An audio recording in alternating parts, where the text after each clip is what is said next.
सुप्रभात, आपका स्वागत है IBC 24 में। मैं हूं आपके साथ राहुल सिन्हा। सुबह 7 बजे की खबरों में आपका स्वागत है और बुलेटिन की शुरुआत करेंगे इस वक्त की बड़ी खबर से। दिल्ली से बड़ी खबर, जहां किसानों के आंदोलन का आज 28वां दिन है और कृषि कानूनों के खिलाफ किसानों की क्रमिक भूख हड़ताल भी जारी है।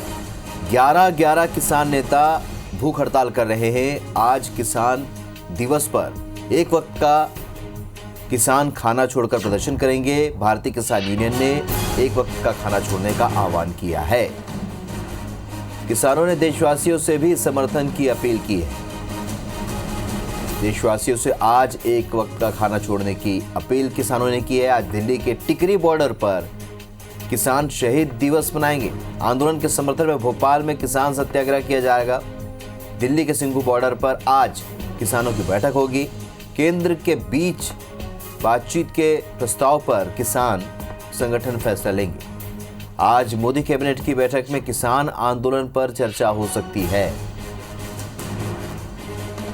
तो इस वक्त की बड़ी खबर आपको बता रहे हैं, किसानों के आंदोलन का आज 28वां दिन है। कृषि कानूनों के खिलाफ किसानों की क्रमिक भूख हड़ताल भी जारी है। 11 किसान नेता भूख हड़ताल कर रहे हैं और आज किसान दिवस है। ऐसे में एक वक्त का खाना छोड़कर किसान आज प्रदर्शन करेंगे, विरोध जताएंगे। भारतीय किसान यूनियन ने एक वक्त का खाना छोड़ने का आह्वान लोगों से किया है। किसानों ने देशवासियों से भी समर्थन की अपील की है।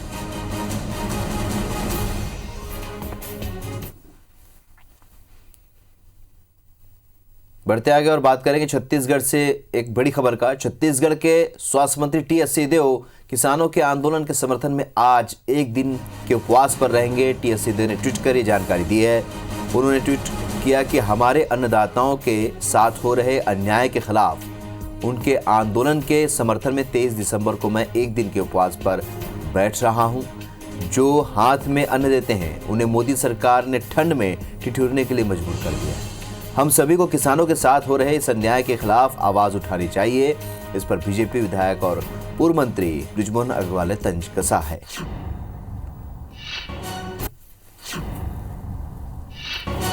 अब उनके बारे में क्या कहें हम कि उनको अपने आप के अस्तित्व को बचाए रखने के लिए अभी तो उपवास रखने, आने वाले समय पर और क्या क्या करना पड़ेगा वो आप लोग देखिए।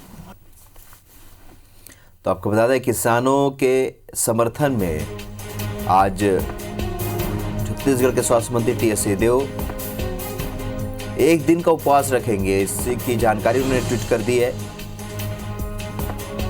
और साथ ही केंद्र की मोदी सरकार पर निशाना साधा है। वहीं बीजेपी ने पलटवार किया है।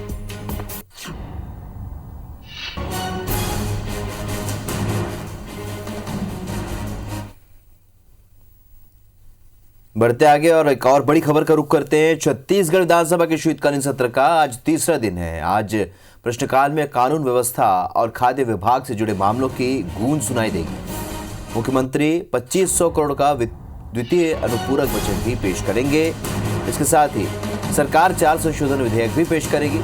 उद्योग मंत्री कवासी लखमा केंद्र के नगरनार इस्पात संयंत्र को निजी हाथों में सौंपने के फैसले को निरस्त करने को लेकर शासकीय संकल्प लेकर आएंगे। तो ध्यानाकर्षण सूचना में बीजेपी विधायक बृजमोहन अग्रवाल कोरोना से मौत के मामले और कांग्रेस विधायक प्रकाश नायक रायगढ़ में एमएसपी पावर लिमिटेड की ओर से की जा रही अवैध कटाई का मुद्दा उठाएंगे। तो हाथियों के उत्पाद को लेकर नेता प्रतिपक्ष धर्मलाल कौशिक की सूचना पर 139 के तहत सदन में चर्चा हो सकती है।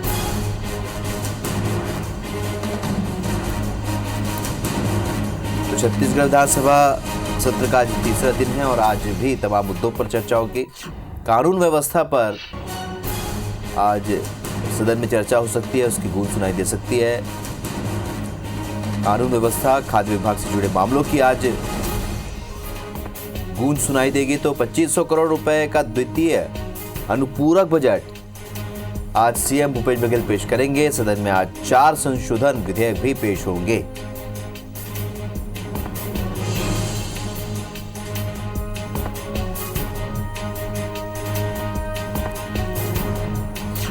राजेश राज हमारे सहयोगी और ज्यादा अपडेट के साथ इन खबरों पर जुड़ रहे हैं। राजेश, आज 2 प्रमुख घटनाक्रम। पहला तो स्वास्थ्य मंत्री टी.एस. सिंहदेव आज किसानों के पक्ष में उपवास करेंगे, तो वहीं आज विधानसभा सत्र के शीतकालीन सत्र का आज तीसरा दिन है, तो क्या कुछ घटनाक्रम आज छत्तीसगढ़ के प्रमुख होंगे?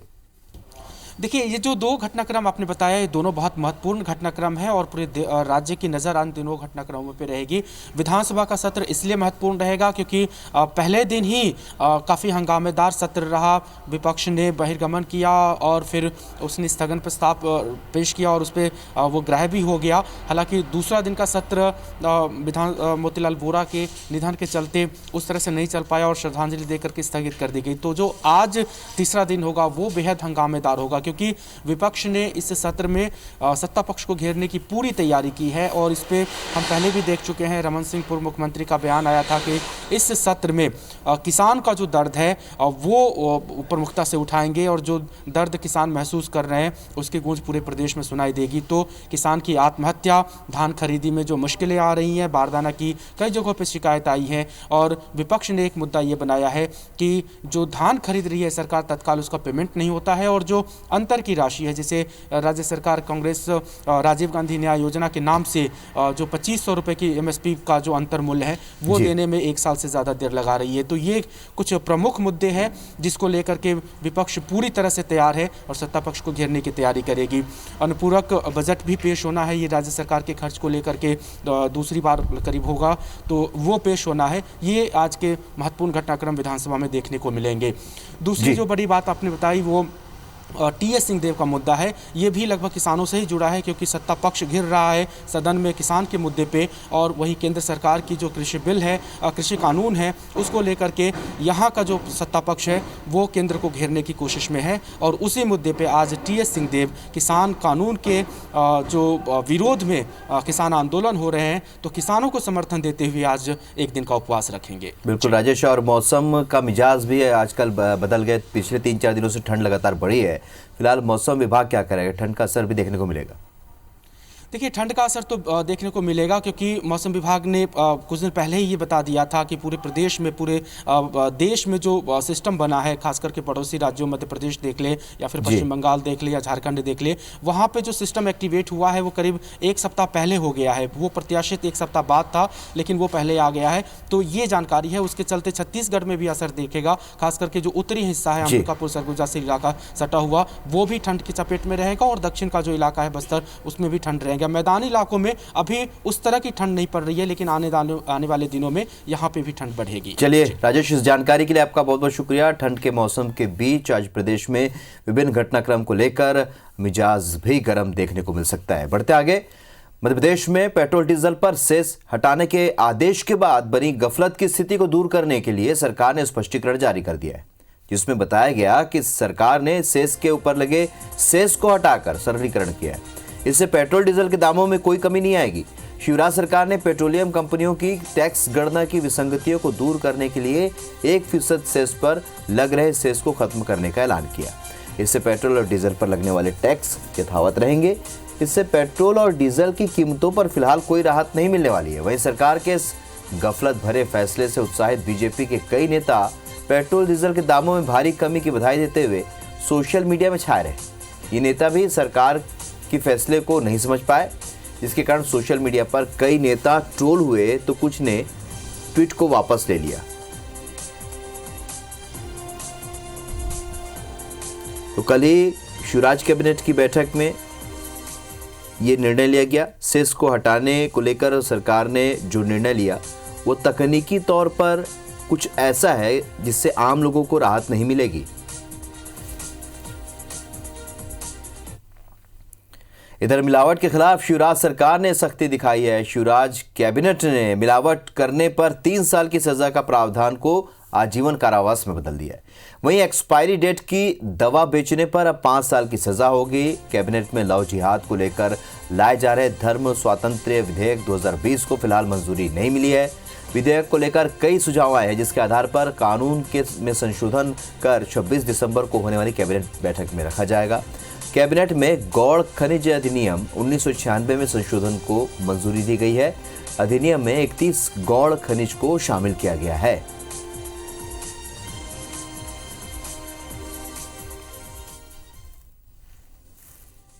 और आज ये तय किया है कि जो मिलावट के क्षेत्र में जिस तरह के देखने में आ रहा है, लोगों की जान के साथ तो खिलवाड़ नहीं होने देंगे। इसलिए सरकार ने तय किया है कि जो 3 साल की सजा का प्रावधान था उसे आजीवन कारावास में अब हम बदलने जा रहे हैं।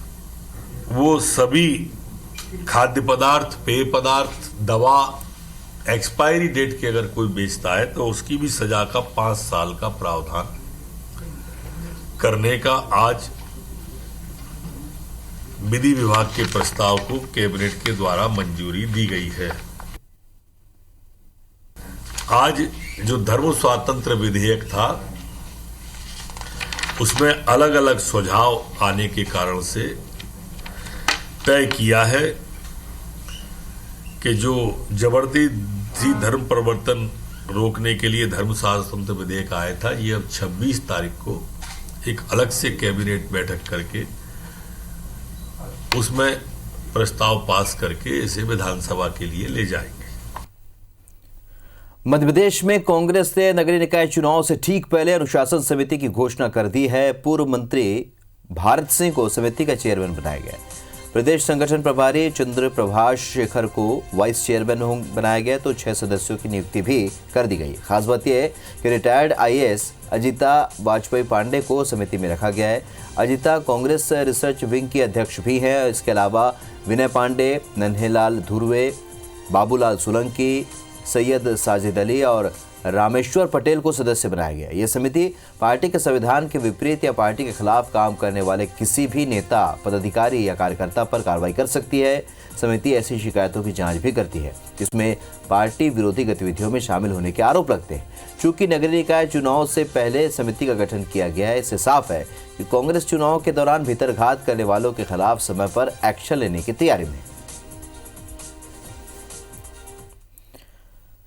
2018 के विधानसभा चुनाव की तर्ज पर यूथ कांग्रेस ने फिर नगरीय निकाय चुनाव में संगठन की भागीदारी सुनिश्चित कराने के लिए ताल ठोक दी है। संगठन ने मांग की है कि नगरीय निकाय चुनाव में युवाओं को 25% तक टिकट दिए जाने चाहिए। इसके लिए संगठन बाकायदा मुहिम भी चलाएगा। संगठन का तर्क है कि विधानसभा चुनाव में युवा प्रत्याशियों का प्रदर्शन बेहतर रहा है। कई युवा प्रत्याशी विधायक चुने गए तो संगठन के तत्कालीन प्रदेश अध्यक्ष कुणाल चौधरी ने खुद जीत दर्ज की है। वहीं उपचुनाव में NSCI के प्रदेश अध्यक्ष विपिन वानखेड़े भी विधायक चुने गए। नई युवा इकाई का कहना है कि ज्यादा से ज्यादा युवाओं को चुनाव में मौका मिलना चाहिए। युवा कांग्रेस की इस मांग को लेकर बीजेपी का कहना है कि कांग्रेस में इन दिनों नेता पुत्र लॉन्च किए जा रहे हैं। देखना दिलचस्प होगा कि टिकट युवा कार्यकर्ताओं को मिलेंगे या नेता पुत्रों को। मध्य प्रदेश युवा कांग्रेस के अभी चुनाव संपन्न हुए हैं, जिसके माध्यम से मध्य प्रदेश की युवाओं ने नई कार्यकारिणी का चयन किया है और माननीय राहुल गांधी जी की मंशा है कि देश भर में जहां भी नगरीय निकाय चुनाव होते हैं उसमें 50% भागीदारी युवा कांग्रेस और NSCI के कार्यकर्ताओं और पदाधिकारियों की होनी चाहिए। मध्य प्रदेश में भी आगामी नगरीय निकाय चुनाव में मैं समझता हूं हमारे कई युवा साथियों को प्रत्याशी के रूप में मैदान में उतारा जाएगा। नगरीय निकाय चुनाव में आप देखिएगा कि कार्यकर्ताओं को तो किदरकिनार किया जाएगा। नेता पुत्रों को स्थापित करने के लिए सारे नियमों की धज्जियां उड़ाई जाएंगी। कार्यकर्ताओं को दरकिनार करते हुए नेता अपने पुत्रों को स्थापित करने के लिए टिकट भी देंगे। देखिए आगे आगे होता है क्या। ग्वालियर में सब इंस्पेक्टर की चरण वंदना का वीडियो जमकर वायरल हो रहा है। दरअसल मंत्री भारत सिंह कुशवाहा विकास कार्यों का लोकार्पण करने के लिए महाराजपुरा पहुंचे थे, जहां पर मौजूद SI हित गोपाल सिंह यादव ने मंत्री जी की चरण वंदना की, जिसका वीडियो सोशल मीडिया में जमकर वायरल हो रहा है। यही वो वीडियो है जो कि सोशल मीडिया पर वायरल हो रहा है, जहां पर सब इंस्पेक्टर ने मंत्री जी की चरण वंदना की।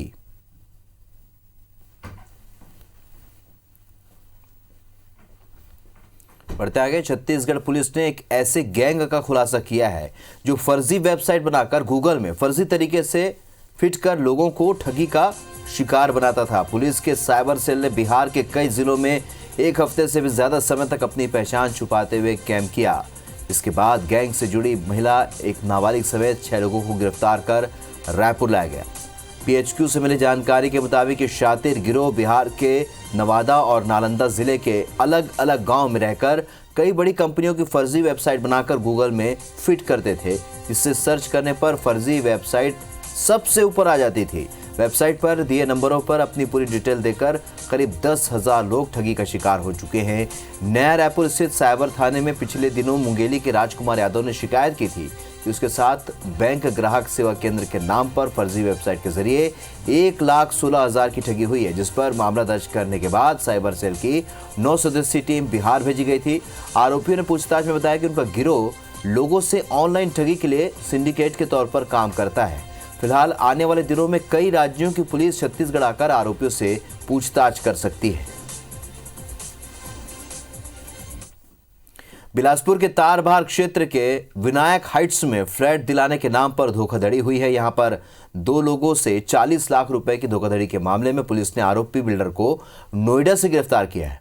वही मामले में शामिल आरोपी की पत्नी फरार है। दरअसल विनायक हाइट्स में फ्लैट दिलाने के नाम पर बिल्डर राजेश सेठ और उसकी पत्नी रजनी सेठ ने शीतला प्रसाद त्रिपाठी और विघ्नेश्वर प्रसाद से 40 लाख रुपए वसूले थे। पीड़ितों की शिकायत पर तारबहार थाने की पुलिस जुर्म दर्ज कर जांच कर रही थी और इस बीच आरोपी राजेश सेठ और उनकी पत्नी रजनी सेठ फरार हो गए। जांच के दौरान पता चला कि आरोपी अलग अलग जगहों पर अपना ठिकाना बदल रहे हैं। साइबर सेल की टीम ने दिल्ली पहुंचकर आरोपी बिल्डर राजेश सेठ को नोएडा के गौर सिटी में पकड़ लिया। पुलिस ने आरोपी को न्यायालय में पेश कर जेल भेज दिया है। मुरैना के चैना गांव में दोबारा अतिक्रमण हटाने गई पुलिस और प्रशासन की टीम पर अतिक्रमणकारियों ने हमला बोल दिया। इससे पुलिस भागती हुई नजर आई। हमले में 2 पुलिस आरक्षक घायल हो गए, वहीं पुलिस वाहन क्षतिग्रस्त हो गया है। मामले को लेकर बागचीनी थाने में भीम आर्मी के मनोज सैपिल के अलावा अतिक्रमणकारी कांग्रेस नेता जगदीश टैगोर, उनके बेटे, भाइयों के साथ गांव के करीब 25 लोगों पर नामजद एफआईआर दर्ज की गई है। वहीं 40 अज्ञात लोगों के खिलाफ मामला दर्ज कर लिया गया है। फिलहाल चैना में तनाव है। प्रशासन को रात में और लोगों के बढ़ने की आशंका है, इसलिए बांसी पुलिया से लेकर उन सभी रास्तों पर पुलिस बल तैनात किया गया है जो रास्ते चैना की ओर जाते हैं। जब कलेक्टर साहब नहीं कर रहे हैं तो हम लोग कौन होते हैं यार? कलेक्टर साहब की बात हुई है। नहीं तो कलेक्टर साहब बात करा दो, बुक ले लेंगे। नहीं थे उनके परिजन, उनके बेटे और भाई वगैरह थे, उनके खिलाफ मामला दर्ज हुआ है और लगभग 40 अज्ञात व्यक्ति और 20 नामजद व्यक्तियों के खिलाफ मुकदमा कायम किया गया है। यूके से छत्तीसगढ़ आने वाले यात्रियों को माना एयरपोर्ट पर कोरोना नेगेटिव सर्टिफिकेट दिखाना होगा। कोरोना वायरस के नए वेरिएंट के संक्रमण को लेकर राज्य सरकार ने दिशा निर्देश जारी कर दिए हैं। सामान्य प्रशासन विभाग द्वारा जारी आदेश में कहा गया है कि यूके यानी कि यूनाइटेड किंगडम से आने वाले यात्री एयरपोर्ट पर RT-PCR की रिपोर्ट दिखाएं जो भारत के अंतर्राष्ट्रीय एयरपोर्ट पर टेस्ट के बाद आया।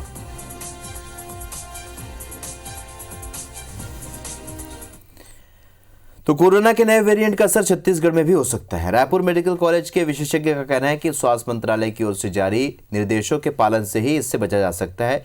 नए वेरिएंट के बारे में कम्युनिटी मेडिसिन डिपार्टमेंट के असिस्टेंट प्रोफेसर डॉक्टर प्रशांत जायसवाल के मुताबिक स्वरूप बदलना वायरस की प्रकृति है। इससे शरीर में एंटीबॉडी की संख्या बढ़ने के बाद भी वायरस शरीर में आसानी से एंटर कर जाता है।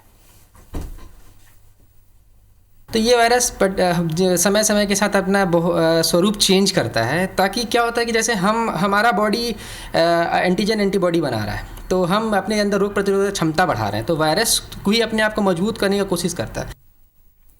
CBSE परीक्षाओं को लेकर सरकार ने अहम फैसला लेते हुए परीक्षाएं टाल दी है। कोरोना महामारी को देखते हुए परीक्षाएं फरवरी तक के लिए स्थगित कर दी गई है। इसकी घोषणा खुद केंद्रीय शिक्षा मंत्री रमेश पोखरियाल निशंक ने की।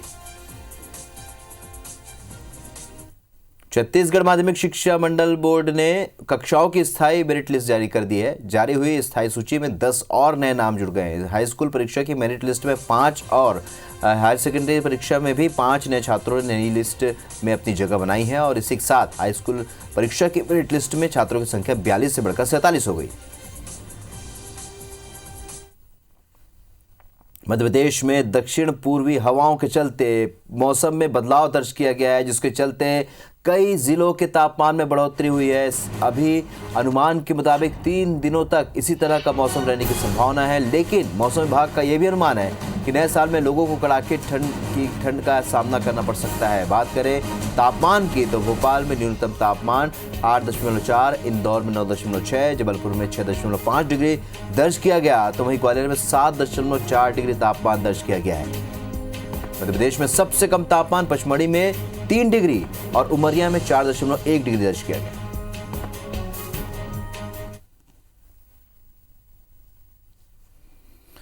तो 7 बजे की खबरों में फिलहाल इतना ही, लेकिन आगे देखिए छत्तीसगढ़ बुलेटिन। हमारा बानी अमरगोट। नमस्कार।